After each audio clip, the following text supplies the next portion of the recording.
Біздің мемлекеттік рәміздердің бекітілуінің өз саяси тарихы бар. 1992 жылы 4 маусымда тәуелсіз Қазақстанның тұңғыш президенті Нұрсұлтан Әбішұлы Назарбаев Қазақстан Республикасының мемлекеттік туы туралы, Қазақстан Республикасының мемлекеттік елтаңбасы туралы, Қазақстан Республикасының мемлекеттік гимнінің музыкалық редакциясы туралы заңдарға қол қойды. 6 маусымда президент резиденциясының және жоғарғы кеңесінің ғимаратының үстінен мемлекеттік ту көтеріліп, елтаңба орнатылды. 6 айдан соң 1992 жылы 11 желтоқсанда мемлекеттік гимннің де мәтіні бекітілді. 2007 жылы 4 маусымда ел тәуелсіздігінің 15 жылдығына орай Нұрсұлтан Әбішұлы Назарбаев бұл күнді Қазақстан Республикасының мемлекеттік рәміздер күні деп жариялады. Мемлекеттік рәміздер туралы. Мемлекеттік рәміздер бұл біздің мемлекетіміздің, біздің егемендігіміздің берік егізінің бірі. Олар тәуелсіздіктің қасиетті біріктіруші образын білдіреді. Нұрсұлтан Назарбаев Қазақстан Республикасының мемлекеттік рәміздері туралы конституциялық заң 2007 жылы 4 маусымда қабылданды. Осы заңға сәйкес жыл сайын 4 маусым Қазақстан Республикасында мемлекеттік рәміздер күні ретінде мерекеленеді. Мемлекеттік рәміздер бұл кез келген мемлекеттің егемендігі мен біртұтастығын бейнелейтін, оның ажырағысыз атрибуттарының бірі. Қазақстан Республикасында мемлекеттік ту, мемлекеттік елтаңба және мемлекеттік гимн мемлекеттік рәміздер болып табылады. Республиканың мемлекеттік рәміздерін жасау шын мәніндегі халықтық процесс болды. Туымыздың туындау конкурсына Қазақстаннан, ТМД елдерінен, Германия, Моңғолия, Турциядан 600-ден астам ізденушілер қатысты. Ал елтаңбаны жасаудың қорытынды қарауына 245 жоба мен 65 сипаттама ұсынылды. Қазақстан Республикасының мемлекеттік туы ортасында шұғылалы күн. Оның астында қалықтап ұшқан қыран бейнеленген. Тудың сабының тұсында ұлттық өрнектік жолақ нақышталған.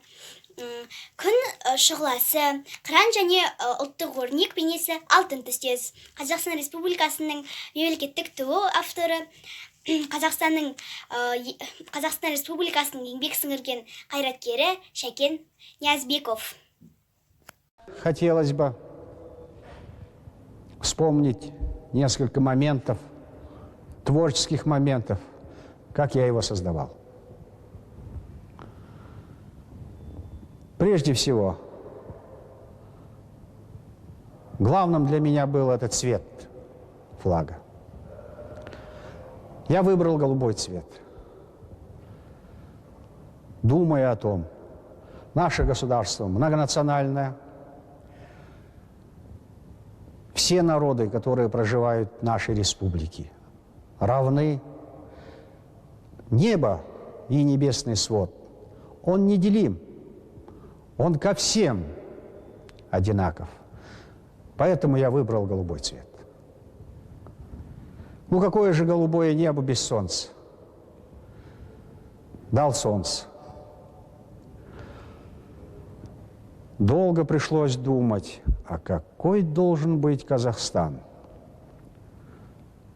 Остановился на Орле. Республика, которая приобрела свою впервые самостоятельность, высоко поднялась над миром и символизирует это через орла парящего, расправившегося свои крылья, символизирую вольную свободу. И вот, когда развивается наш флаг во многих странах мира, наряду с флагами государственными в Организации Объединенных Наций, могли бы задать вопрос, а где же тут казахстанский флаг? Поэтому я сбоку к древку дал наш казахский национальный орнамент.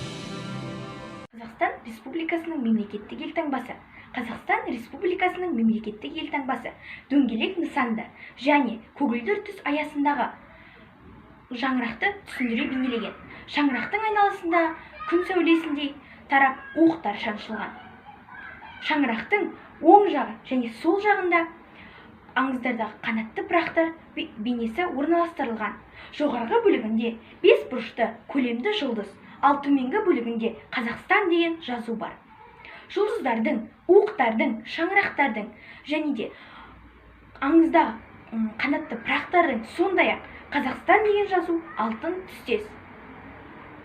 Қазақстан Республикасының елтаңбаның авторлары белгілі сәулетшілер Жандарбек Мәлібеков пен Шот Аман Уәлиханов.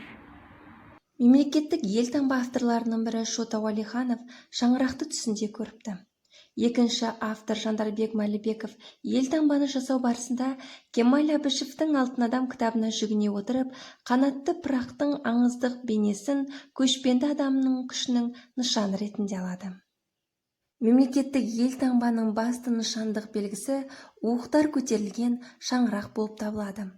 Уықтар Қазақстан Республикасында өмір сүретін барлық ұлт өкілдерін көрсетеді.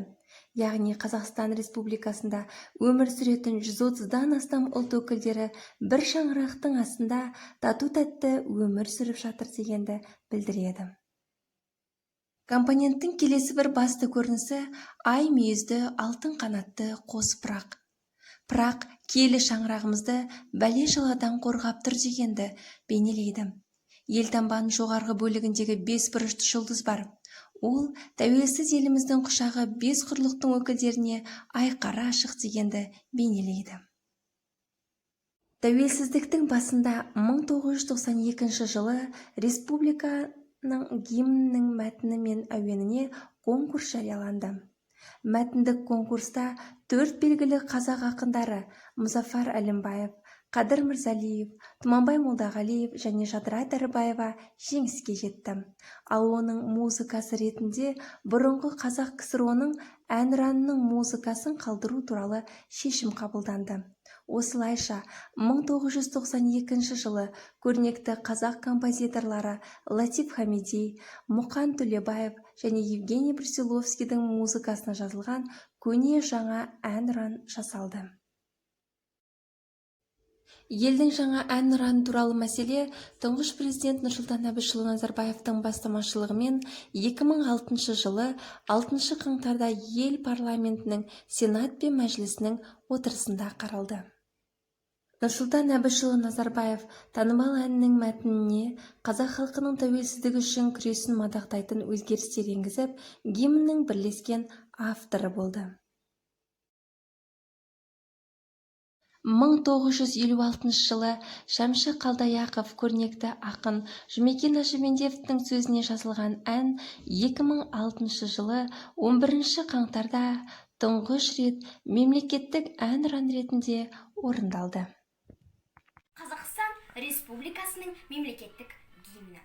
Бұрын менің Қазақстаным ән ретінде танымал болған. Қазақстанның гимні Президент Нұрсұлтан Назарбаевтың бастамасы бойынша 2006 жылы 6 қаңтарда еліміздің парламентінде бекітілген. Бірінші рет ол 2006 жылы 11 қаңтарда мемлекет басшысының салтанатты ұлықтау рәсімінде орындалды. Әннің авторы Шәмші Қалдаяқов, сөзін жазғандар Жұмекен Нәжімеденов, Нұрсұлтан Назарбаев. Ешкімде біздің еліміздің мемлекеттік нышандарына қол сұға алмайды. Оларды белгіленбеген жерде және заңға сәйкес келмейтін жағдайда пайдалана алмайды. Оларды пайдалану ережелері және оған жауапкершілік біздің елімізде Конституция арқылы бекітілген. Әрбір азамат Қазақстан Республикасының мемлекеттік рәміздерін білуге және құрметтеуге міндетті.